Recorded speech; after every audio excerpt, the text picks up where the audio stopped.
The first snow of December fell like a quiet promise over New York City, softening the sharp edges of glass towers and burying the restless noise beneath a delicate silence.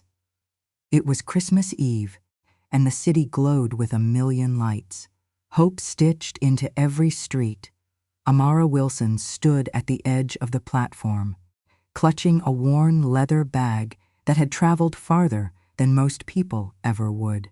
Her gray hair was tucked neatly beneath a woolen hat, and her eyes, tired but alert, reflected the lights flickering above. New York, she whispered. She hadn't said the name in years, not since everything changed, not since she left, not since the night the sky tore open. Amara had not always been an old woman with quiet hands and distant memories. Once, she had been a scientist, brilliant, ambitious, and reckless in ways she would later regret. She worked in a classified program hidden beneath Manhattan, a project no one outside a small circle even knew existed. They called it Project Meridian, a study into temporal anomalies, energy distortions, and something far more dangerous, fractures in time itself. At first, it was theoretical, equations, simulations. Then came the signals, strange bursts of energy appearing across the globe, always brief, always vanishing before they could be understood. But Amara saw patterns where others saw chaos. They're not random, she had insisted. They're doorways. No one believed her until the night the first doorway opened. It happened just before Christmas, decades ago.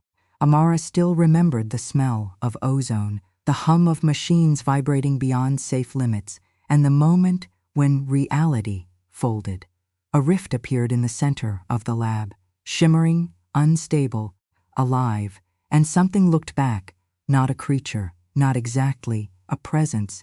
It felt ancient, curious, and deeply, deeply aware. Amara had stepped closer. That was her mistake, because the moment she reached out, time fractured. To everyone else, Amara vanished, gone, no trace, declared dead. But for Amara, death never came. Instead, she fell into something far stranger. She drifted through fragments of time, moments overlapping, years collapsing into seconds. She saw cities rise and fall, people born and forgotten, entire histories flicker like broken film reels. She didn't age, not the way others did.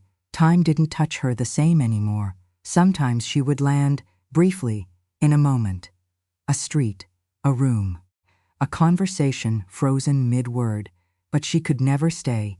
The fractures always pulled her away again, until one day they didn't.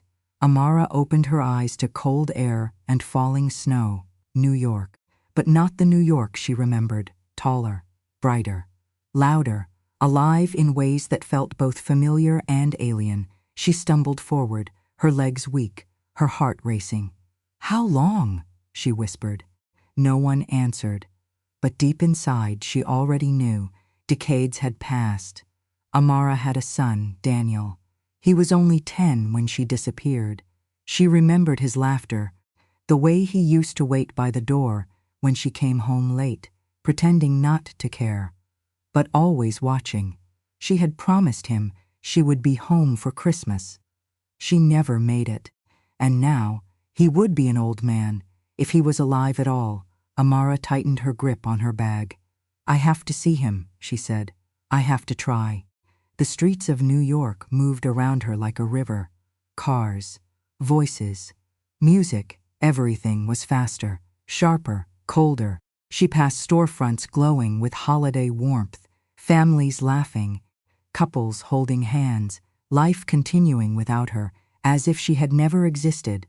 And in a way, she hadn't. To the world, Amara Wilson had died decades ago, but tonight she had come back. Not as a ghost, not as a memory, but as something in between. It took hours to find it. The old neighborhood had changed. Buildings replaced, streets renamed, but one thing remained: the house. Smaller than she remembered, older, but still standing. Amara stood across the street, her breath trembling in the cold. Lights glowed in the windows. Voices echoed faintly from inside. Her family, her heart pounded. "I'm here," she whispered. "I finally made it." She walked slowly to the door, each step heavier than the last. What if they didn't remember her? What if they hated her? What if? She raised her hand, knocked. The sound echoed louder than it should have. Footsteps approached, the door opened. And for a moment, time stood still. A young woman stood in the doorway, mid-30s, kenned eyes, familiar. Somehow. "Yes," she asked. Amara swallowed. I'm looking for Daniel." The woman hesitated. "Daniel Wilson?" Amara nodded. The woman's expression softened slightly. "He lives here," she said. "But he's not well." Amara's chest tightened. "I'm an old friend," she said quietly. "May I see him?" Daniel sat by the window. His hair was white. His hands trembled slightly as he held a cup of tea. He looked fragile, but his eyes were the same. Amara stepped closer, her heart breaking with every second.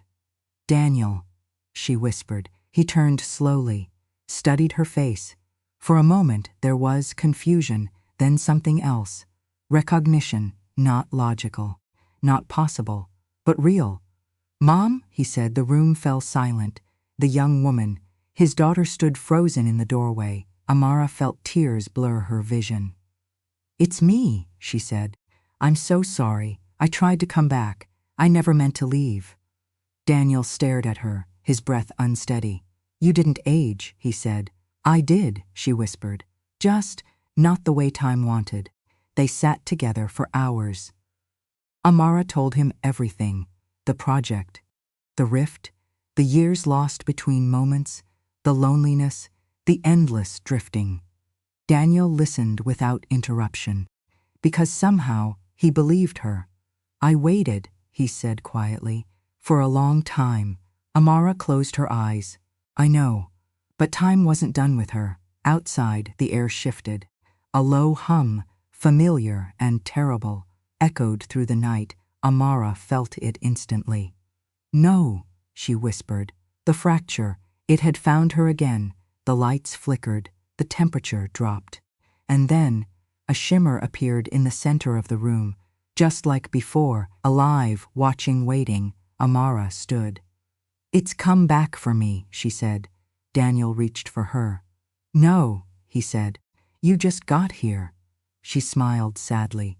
"I don't think I was ever meant to stay."